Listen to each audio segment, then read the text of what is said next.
Of our country back in 1922, the people of the 6 counties have suffered greatly since that time because isolated, and it's the most unnatural border in the world, you know that, don't you?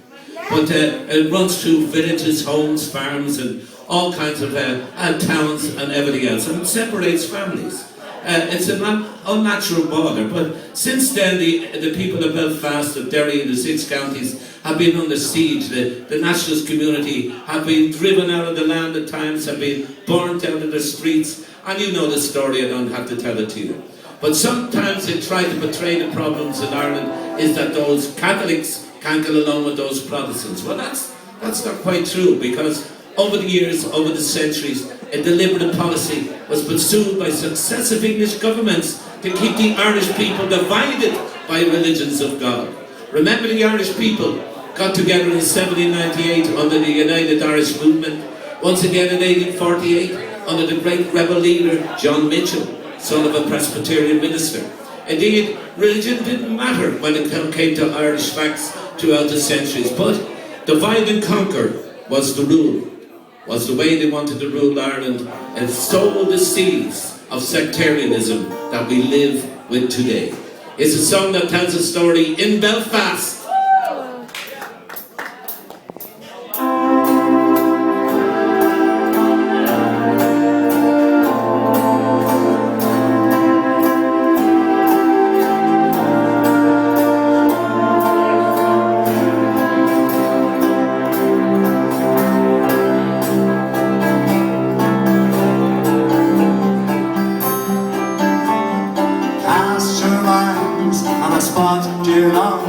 It's a spot that's close to hell.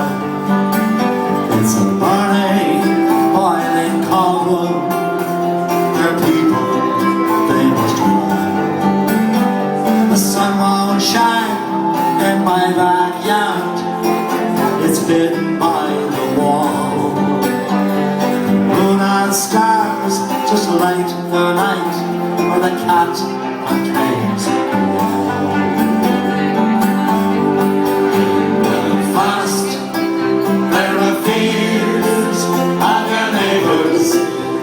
Strangers in Belfast, there were songs to be sung. In Belfast, there were fears of war and of peace.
streets are dark and empty, no friendly face bows.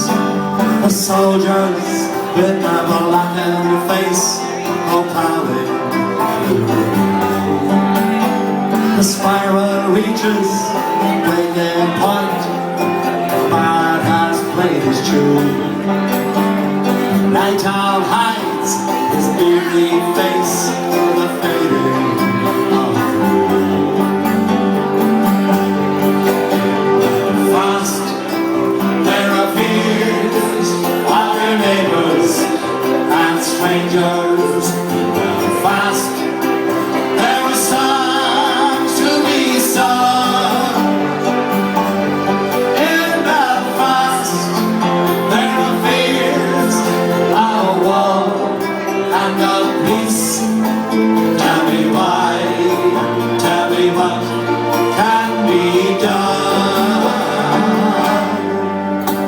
The burning church, the bombed-out mass, the crying child on the way to school, the butcher fathers, the martyred sons, the burnt-out house, those shameful lies was the policies of the governments of England over centuries to keep Ireland divided by religions of God.